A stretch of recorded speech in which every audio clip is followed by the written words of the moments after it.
Hi, and welcome to Journey Forward with Joree Rose, where you will gain insights, tools, and inspiration to get unstuck and live your best life. Joree is a licensed marriage and family therapist with a passion for helping people cultivate awareness and authenticity so they can show up fully in all aspects of their life. And now, here's Joree. Hi, and welcome back to Journey Forward with Joree Rose. As this is the week of Thanksgiving, I wanted to talk today about gratitude. Now, I know this is something that often comes up more around the holiday seasons, but I really want to think about gratitude as not just having an attitude of gratitude, but how we can have a practice of gratitude.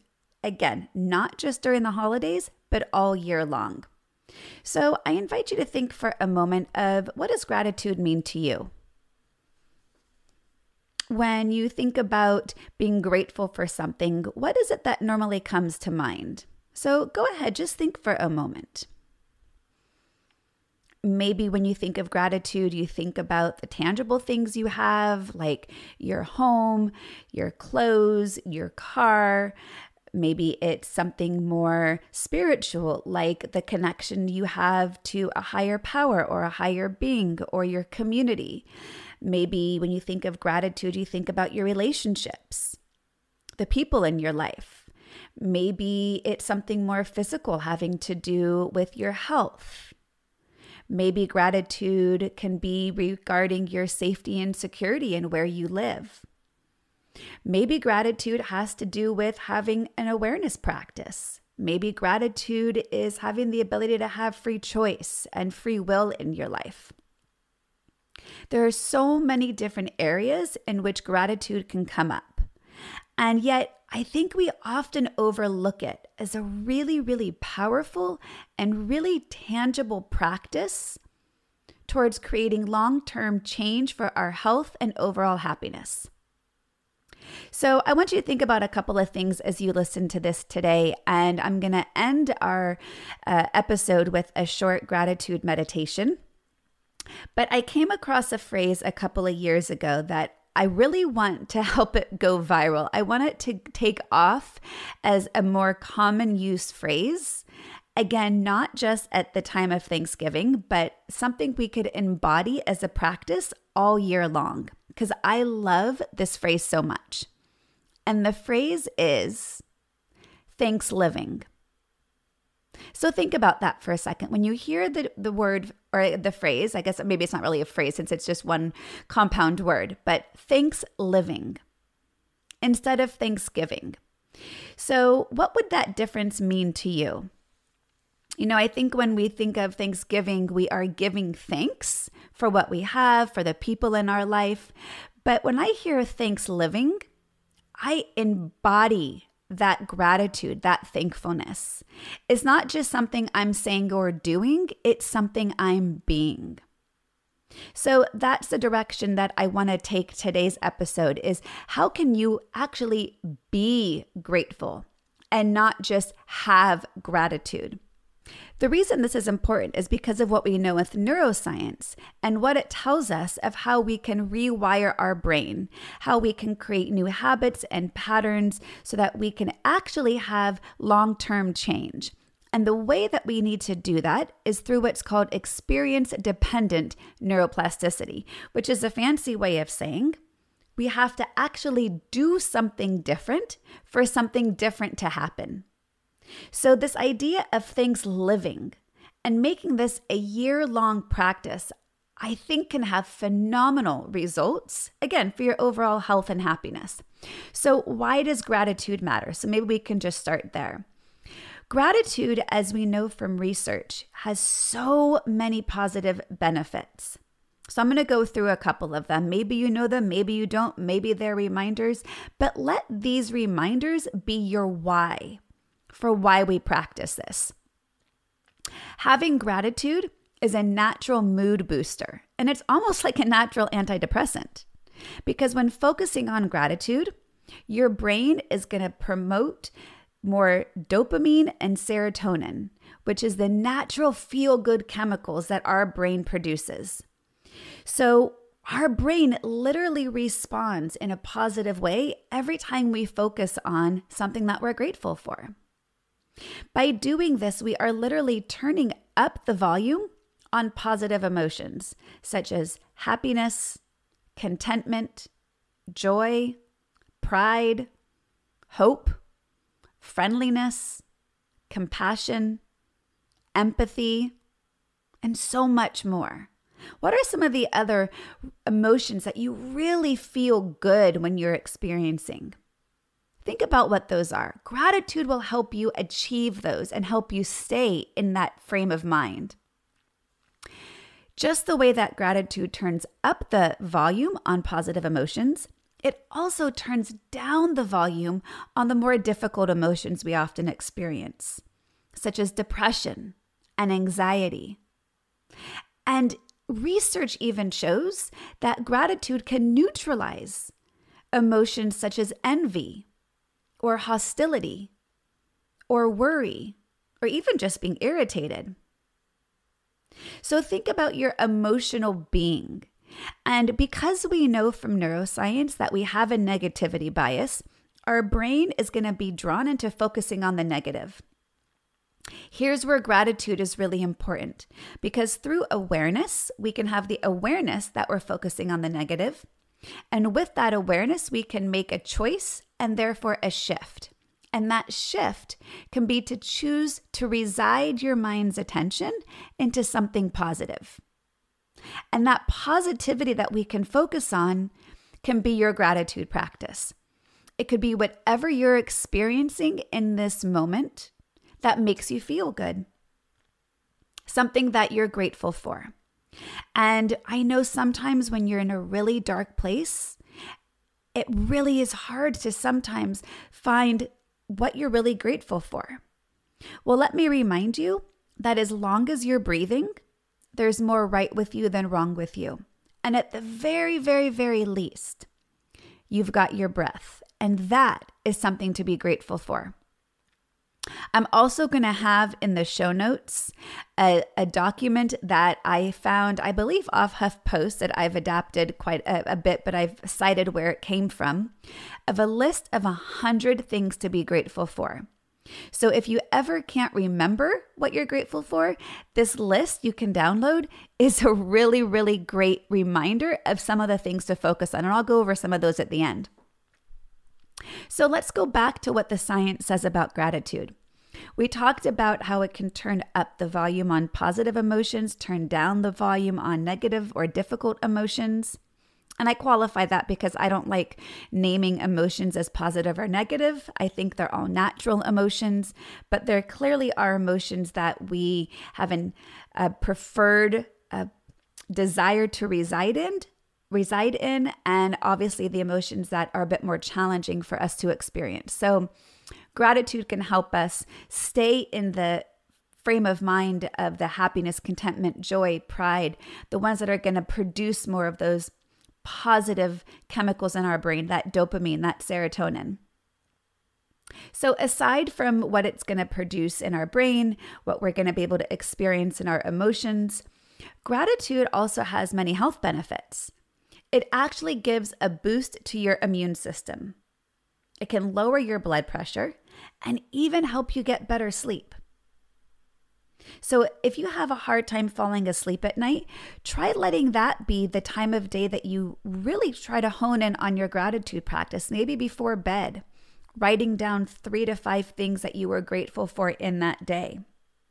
You can even anticipate gratitude for the next day as if it's already happened. So you're priming your brain, you're priming your body, you're priming your experience to anticipate that positivity you can bring into your life. Science also says that gratitude strengthens our social bonds and helps us to create better friendships and our relationships. We have an increase in feeling loved and cared for, as well as our love and caring for others. Now, this is something that I do in my relationship all the time, and my partner, John, is really great at telling me how good I am at this practice, and that's the practice of being grateful for the little things. I really try to notice all the little things that he does. And I express gratitude for that whenever possible. I want him to know not only am I paying attention, but that I'm super appreciative of him helping with the dishes, of picking my daughter up from school, of taking her to school, of taking out the garbage, of taking the dog out to go to the bathroom, of helping me around the house, helping me make the bed. Even the things that are expectations that I would assume he would do or expect him to do or want him to do, I still express gratitude for. Because any time that you can validate the behaviors you wish to continue to see, the more likely someone will continue with those behaviors. So sticking on that idea of relationships, we know also from marriage researcher from John Gottman that gratitude helps us increase the quality of our romantic relationships. And the goal we want to have is a ratio of at least 4-to-1 of positive to negative experiences. Now think about this. Think about you and your partner. How many experiences of positivity do you have compared to those experiences of negativity? Now, I know every day is going to be different and it may ebb and flow, but it seems a lot easier to pick up on the stuff that irritates us than it does to point out the stuff that makes us feel appreciative. So when we have that ratio of 4-to-1 positive to negative, it actually helps us get through challenges a lot easier. Because when those natural challenges are going to arrive, you have the positivity left in your bucket that you can still draw upon. So look out for your day of when you can use any little experience to be something to add to that positivity ratio. If you don't get my newsletters and would like to, visit my website, joreerose.com. But I, every Wednesday, send out a Wisdom Wednesday tip. And the one I most did recently was about awe and the practice of awe and how gratitude can really help us look around the world in greater awe and wonder. So when you're having a difficult day, and you're struggling in what to find gratitude for, one of the great places to turn to and to look at is in nature. Look at the color of the sky. Look at the shape of the clouds. Look at the color of flowers. Look at the smells that are naturally produced by our beautiful nature around us. When experiencing that awe, it's hard to not feel good inside. That's your gratitude. Gratitude also helps you have a higher zest for life. You feel greater interconnectivity with others. You can tap into greater shared human experiences. It can even boost up your self-esteem and confidence, which can also help you be more adaptable and resilient, and can even help you cope with struggles. So gratitude is such a beautiful practice because all of this are benefits that we can have. And a lot of this is research based on Robert Emmons and Sonia Lyubomirsky. I probably didn't pronounce her name correctly, so apologize for that. But there's some really great researchers in the field of gratitude. And I think sometimes it can be one of those practices that feels like a fluffy practice, and it may feel like there's not much reason to practice it because it just feels maybe too simple, or maybe even a little bit cheesy. So be aware of your mindset around practicing gratitude. And just notice if you're falling into the camp of, oh, this seems like no big deal, why even bother? Or, you know what, this may not feel like it's a big thing, but I'm going to do it anyway. To the other end of the spectrum of saying, you know what, gratitude is something so easy I can do anytime, anywhere, no matter what I'm doing, no matter who I'm with. It's always something I can turn to as an option. Because what happens is we get into these negative reactive loops within our thoughts, within our emotions, and gratitude is a way out of that reactivity. So when you notice you ever get stuck in a reactive loop of a negative thought, one of the options is to go ahead and redirect it. So one of the areas you can direct it to is gratitude. You could also direct it to self-compassion. This will always be two available options when you're stuck in negative spiral.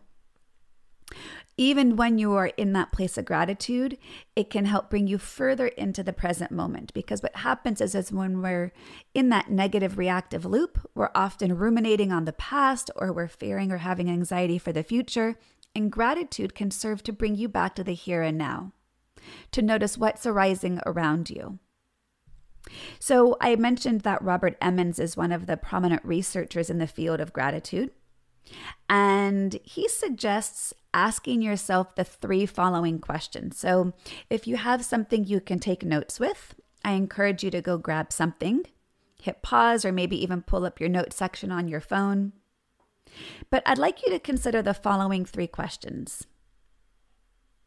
The first one is, if I freely choose to practice gratitude, would the quality of my life improve? And as you think about that, maybe even ask yourself, what is it that you would like to improve in your life?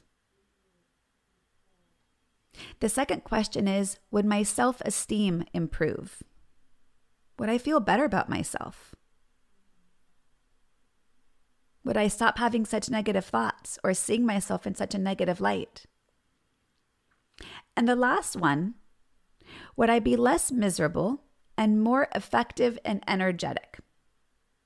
And I think that's kind of a strongly worded question because of the less miserable piece. Maybe someone isn't feeling miserable in their life, but where in your life could you feel more effective? Where in your life could you feel more energetic? And for those of us who have a career and go to work every day, there's a lot of research around what gratitude can do in the workplace.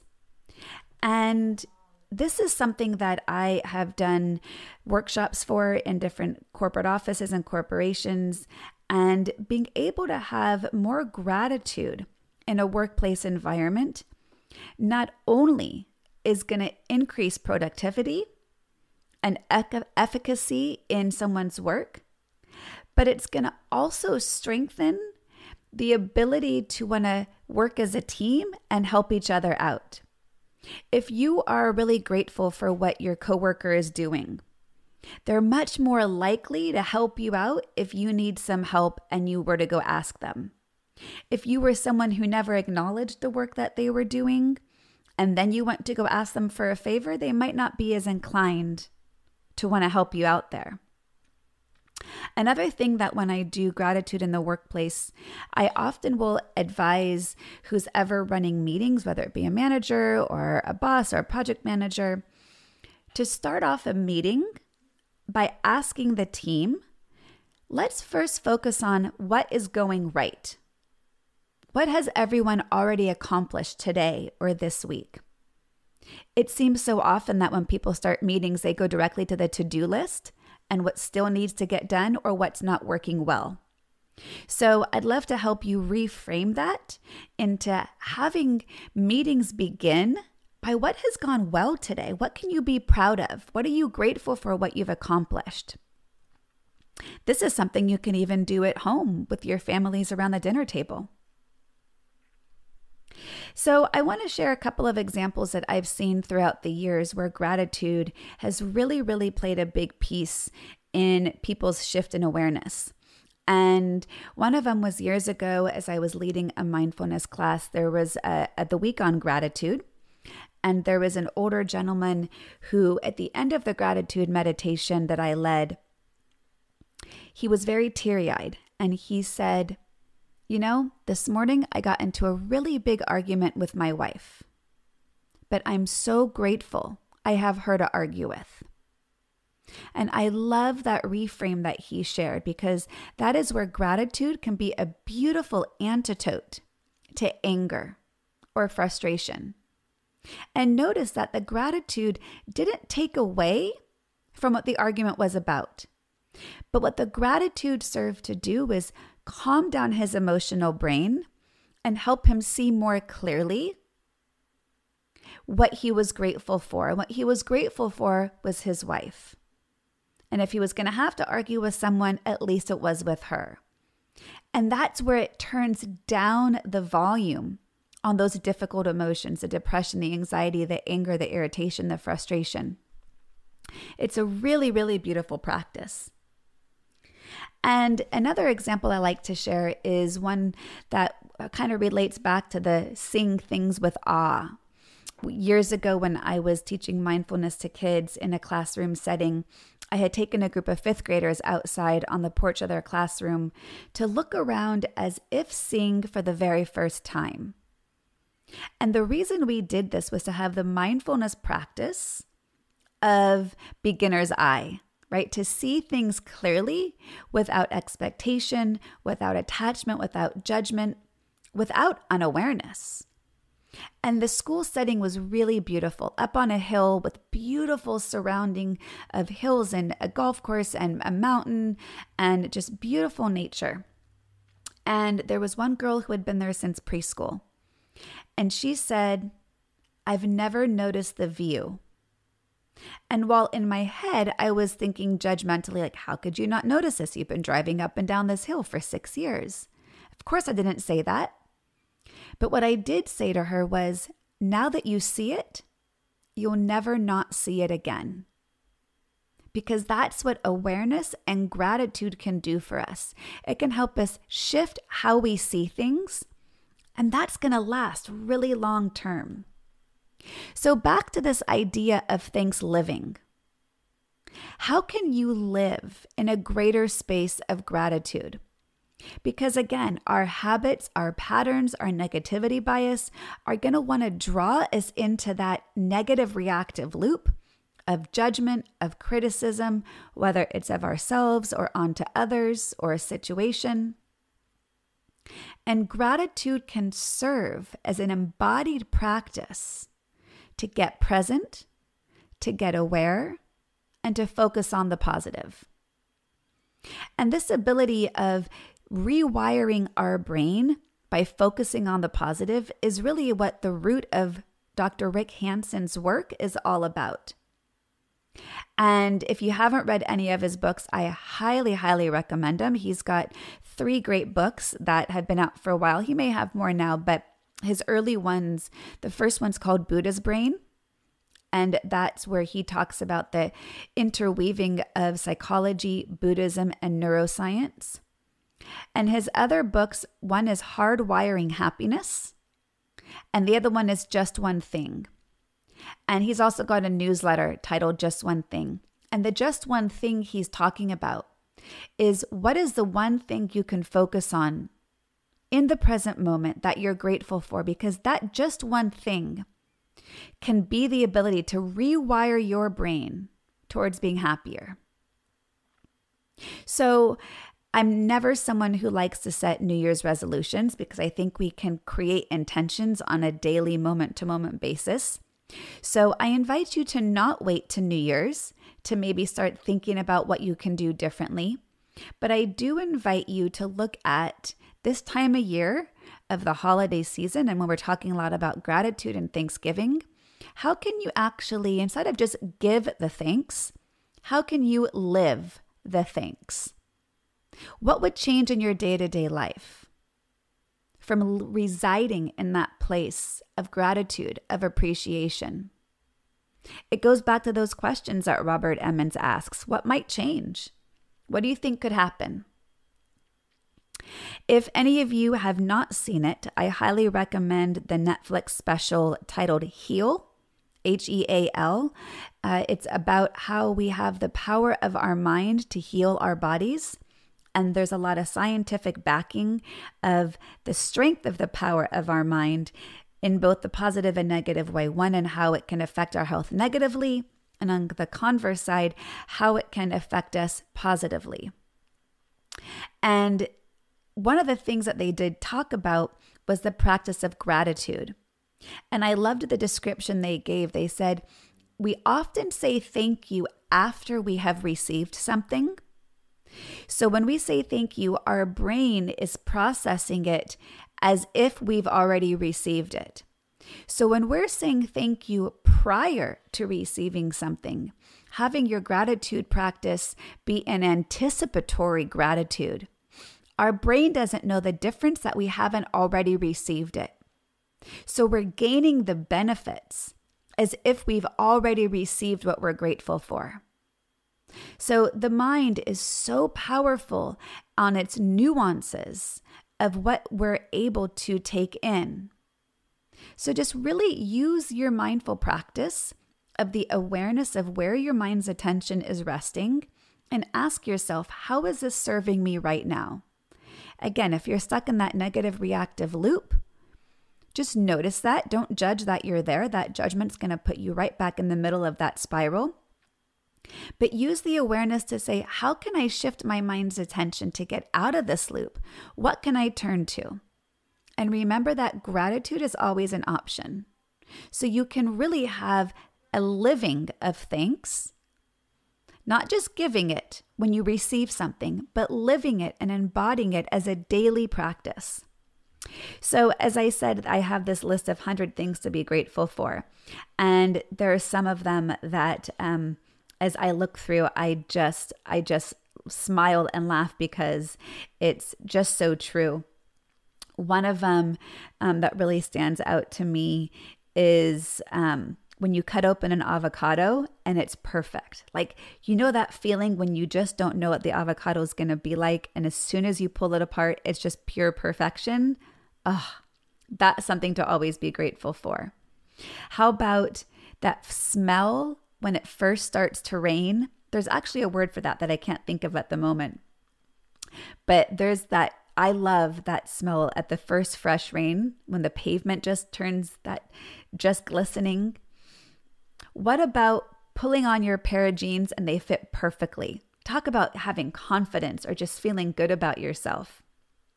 Or what about something deeper, like being understood, when someone really gets you without you having to explain yourself?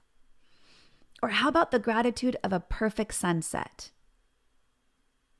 Or the smell of your favorite flower, or someone bringing you home your favorite flowers. Maybe it's gratitude for your family traditions. Maybe it's the gratitude of opening up an old purse and finding a $20 bill in there. Maybe you can be grateful for waking up feeling really rested. Or maybe it's just having your favorite meal and taking your first bite of something you've really anticipated. So remember, there are always things to be grateful for. You just have to remember to look for them. So as I promised, I'm going to finish off with a short gratitude meditation. So if you're somewhere where you're able to, and if not, I invite you to come back to it. I invite you to close your eyes and see if you can locate where in your body you're feeling yourself breathe. And just notice your breath, recognizing your breath is breathing through you, naturally all on its own. You don't have to do anything different. We're just simply bringing awareness to it. So maybe you're noticing your shoulders rise up and down, or your chest expand and contract. Or maybe you're noticing the air pass through the tip of your nose. Wherever you're noticing your breath, see if you can hold it in your mind's attention by saying the words breathing in and breathing out. Breathing in and breathing out. And try that on your own for the next few cycles of your breath, allowing the exhale to be slightly longer than the inhale. This is going to allow your breath to activate the rest and digest part of your brain, helping to calm you down.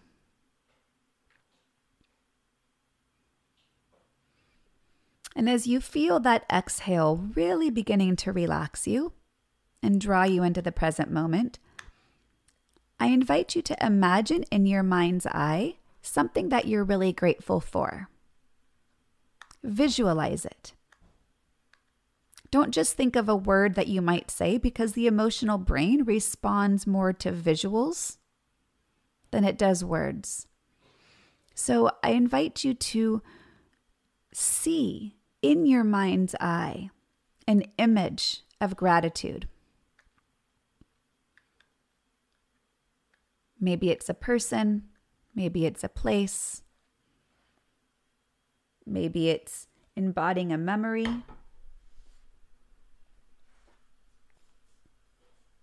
And really breathe in that image as if it's permeating through every cell in your body.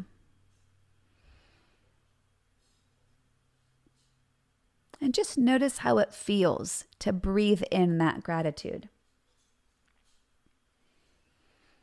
And as you exhale out, I want you to exhale out any roadblocks, any resistance, any judgments that are standing in your way of receiving that gratitude, of embodying that good feeling you have.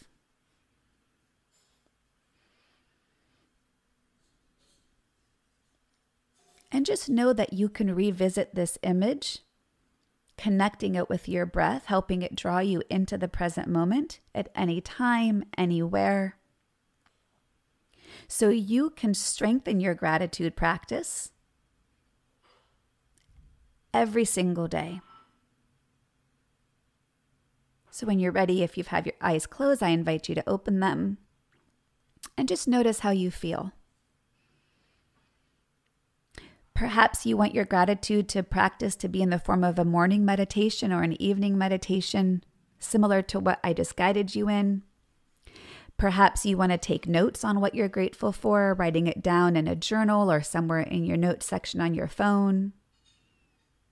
Perhaps you want your gratitude practice to be something you share out loud with those you love. Whatever it is, I invite you to really have Thanksliving this time of year. Thank you so much for tuning in. I wish you and your family a wonderful holiday season. And if this was something that really spoke to you, I would love for you to help get this word out by sharing this episode with your friends, subscribing to the podcast, leaving a rating or a review. That is something I would be very grateful for, as I love sharing all these tools with you. So helping me spread the word to others is something I am already grateful for you helping me in doing. All right, take care. To continue your journey forward, find Joree Rose on Facebook and Instagram to become part of her growing community. You can also gain access to her meditations, books, online classes, or to sign up for an upcoming retreat, visit her at joreerose.com. That's JOREEROSE.com.